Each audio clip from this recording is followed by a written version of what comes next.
પૂતળી આય જોને ફપકે ભાગી જા તો આયા છે આ કાચની પૂતળી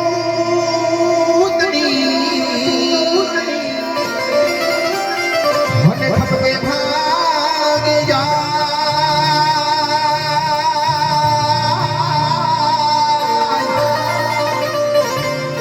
તમે એને મઢિયો રામના નામથી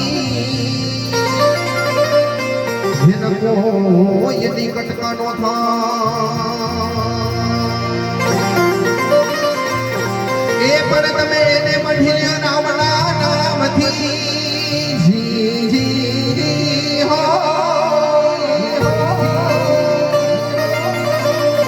હરે રે એન કોઈ એની કટકાનો થાય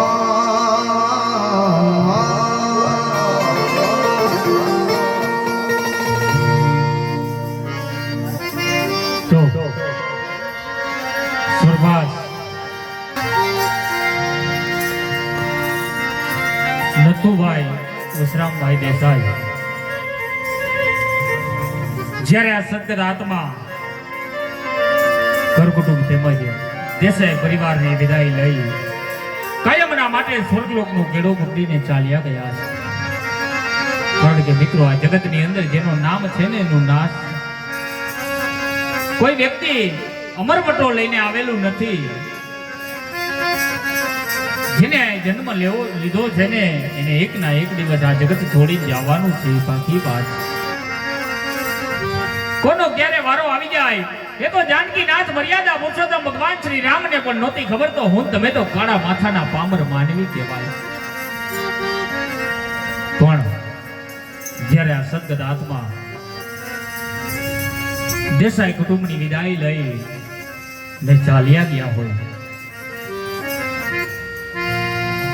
દેસાઈ કુટુંબના માથે દુઃખના વાદળો ઘેરાણા હોય, એ જ દુઃખની અંદર આજે હું તમે હૈયારી આપવા માટે આવ્યા છે. દુઃખના સહભાગી થવા માટે આજે હું તમે આવ્યા છે. કારણ કે મિત્રો દુઃખની અંદર હૈયારી આપી શકાય, દુઃખના સહભાગી થઈ શકાય ત્યારે કોઈનું દુઃખ વેચાતી નથી લઈ શકતા. સાચા દુઃખની ખબર કોને પડે?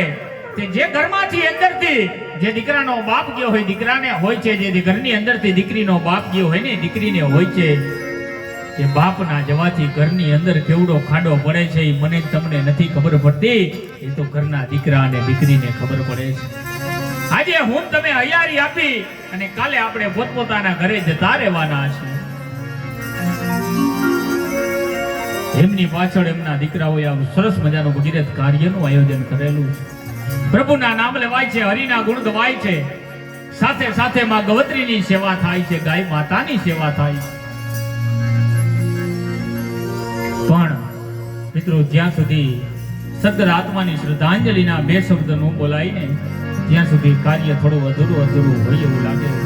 પણ એક નમ્ર વિનંતી અહીંયાથી કરું છું, બે હાથ અને મસ્તક જોડી મિત્રો શ્રદ્ધાંજલિ દરમિયાન કોઈ પણ વ્યક્તિ મહેરબાની કરી આંખમાંથી આંસુ ન પાડતા. કારણ કે કોઈ પણ આત્મા જાય ને મિત્રો એને હસતા મોઢે વિદાય આપવાની હોય. પહેલા જ કીધું કે જગતની અંદર કોઈ અમરપટો લઈને આવેલું નથી. આજે હું અહીંયા બેઠેલો છું, તમે બેઠેલા છો, એક ના એક દિવસ દરેકને જવાનું છે એ જ રસ્તે.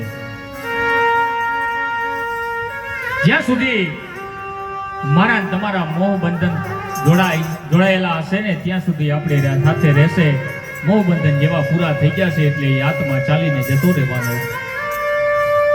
પણ મહેરબાની કરી કોઈ આંખમાંથી આંસુ ન પાડતા. કારણ કે હસતા મોઢે આપણે એને વિદાય આપવાની છે. એટલા માટે કદાચ જો આંખમાંથી આંસુ પાડશો તો અહીંયાથી મિત્રો હું ચાલુમાં શ્રદ્ધાંજલિ બંધ કરી દઈશ. નમ્ર વિનંતી, પ્રેમથી સાંભળજો, શાંતિથી સાંભળજો.